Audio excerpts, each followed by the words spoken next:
টাকা মানুষকে বড় করে না, মানুষের সততা ভালোবাসায় তাকে সত্যিকারের অর্থে বড় মানুষ বানায়। হ্যালো বন্ধুরা, ড্রিম বাংলা চ্যানেলে তোমাদের এক নতুন এপিসোডে আবারও স্বাগতম। আজকের এপিসোডে আমরা জানবো একটা নির্মম পরিবারের সেই অবাস্তব সত্য, একটা জীবন কাহিনী, একটা মেয়ের জীবনযুদ্ধ, একটা মেয়ের স্বপ্ন এবং এক ছেলের বড় প্রতারণা এবং ক্ষমতার দাপটে লুকিয়ে থাকা সে ভয়ঙ্কর সত্যটি। বন্ধুরা, তোমরা যারা আমাদের ড্রিম বাংলা চ্যানেলটি এখনও সাবস্ক্রাইব করোনি, সাবস্ক্রাইব করে পাশেই থাকো। চলো কথা না বাড়িয়ে গল্পটি শুরু করা যাক। বন্ধুরা, তোমরা ক্ষমতা নাটকের প্রথম পার্টে দেখেছো যে কিভাবে একটা মেয়েকে সোশ্যাল মিডিয়ায় তাকে বুলিং করা হয়, সাইবার বুলিংয়ের মাধ্যমে তার জীবনকে বিপর্যয় করে ফেলা হয়। বন্ধুরা, গ্রামের একটা ছোট্ট বাজার, চারিদিকে মানুষের কোলাহল। কেউ শাকসবজি বিক্রি করছে, কেউ ফল বিক্রি করছে, আবার কেউ মধু নিয়ে বসে আছে। সাধারণ মানুষের এই সাধারণ জীবনই যেন গল্পের প্রধান কনভার্স। একজন বৃদ্ধ লোক গলা উঁচিয়ে ডাকছেন, মিষ্টি হবে তো? মিষ্টি 80 টাকা কেজি, মধু বেচি গো। আর কণ্ঠে ক্লান্তি ছিল হাল ছেড়ে দেওয়ার এক চিহ্ন, কারণ তিনি জানেন সংসার চালাতে হলে তাকে আজও কঠিন পরিশ্রম করতে হবে। বন্ধুরা, ক্ষমতা নাটকের প্রথম পার্টে তোমরা দেখেছিলে যে একটা মেয়ে, সে একটা সবজির দোকান নিয়ে বসেছিল এবং সেখানে সেই সময়কার একটা ব্যাগ পড়েছিল। তারা দুই বোন দেখেছিল সেই ব্যাগটি এবং সেখানে দেখেছিল যে অনেক টাকা। তারা গরিব হতে পারে, তবে তারা সৎ ছিল।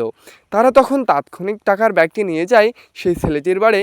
সেই ছেলেটি অবাস্তব খুশি হয়ে যায় এবং তার পরিবার তাকে, তার জীবনযুদ্ধকে আরও সহজের জন্য পাশেই দাঁড়িয়ে থাকে।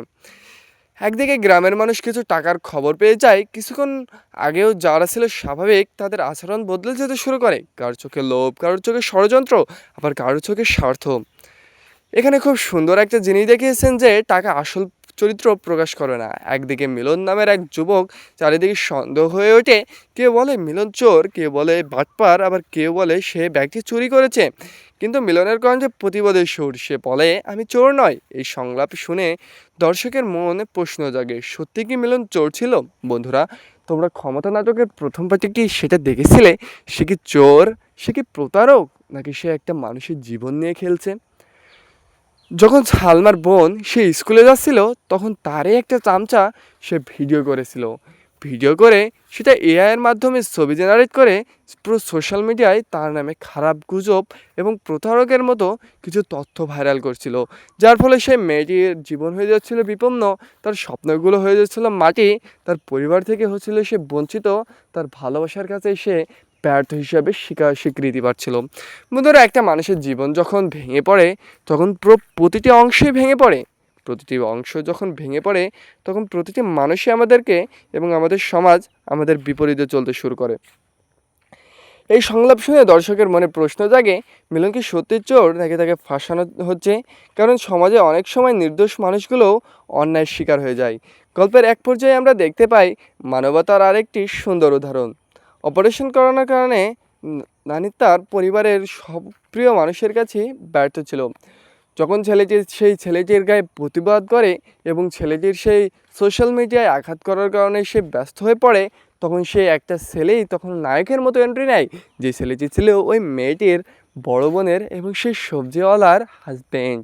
সে জানতো না যে একটা মানুষ কিভাবে ভালোবাসতে হয়, একটা মানুষের সততা কিভাবে তাকে মুগ্ধ করতে পারে, একটা মানুষের জীবন কিভাবে নতুনভাবে গড়তে শুরু করে। যখন ছেলেটি এবং তার দুই বোনকে নিয়ে সেই প্রতারকের কাছে এগিয়ে যায়, তখনই একটা খুব মূল টুইস্টে উঠে আসে দর্শক। যখন সে যায়, তখন তার ওপর সে ছেলেটি আক্রমণ শুরু করে। এখানে একটা ভয়ঙ্কর সত্য, এখানে মানুষের গল্প, এখানে এক মারামারি, এক জীবন কাড়াকাড়ি, একটা মেয়ের সংগ্রাম, একটা মেয়ের প্রতিশোধ ফুটে উঠতে শুরু করে। যখন ছেলেটির বুকে আঘাত করছিল, তখন পুরো সমাজ সেখানে নিস্তব্ধভাবে দেখছিল। কারণ সেখানে ক্ষমতা মানুষের জীবনকে এমন বিপন্ন করে, সাধারণ মানবতাকে ধ্বংস করে, সেই মানুষটার জীবনকে বিপন্ন করে, সবশেষে পুরো সমাজের চিত্রটাকেই বদলে দিতে পারে। এভাবে যখন দণ্ডমুখর সমাজে প্রতারণার ছাপ বেড়েই চলেছে, তখন মানুষের জীবন হয়ে পড়েছে বিপন্ন। বন্ধুরা, অভাব মানুষের দুর্বল করতে পারে, কিন্তু সত্যিকারের মানুষ অসৎ করতে পারে না। আজকের পর্বে শুরু হওয়ার সেখান থেকেই সুমির চোখের ছিল সামনে তখন হাজারো স্বপ্ন ঘুরছে। একটা ছোট্ট ঘর, বাবার জন্য নতুন কাপড়, নিজের জন্য একটি স্কুটি, আর মানুষের অপমান থেকে মুক্তি।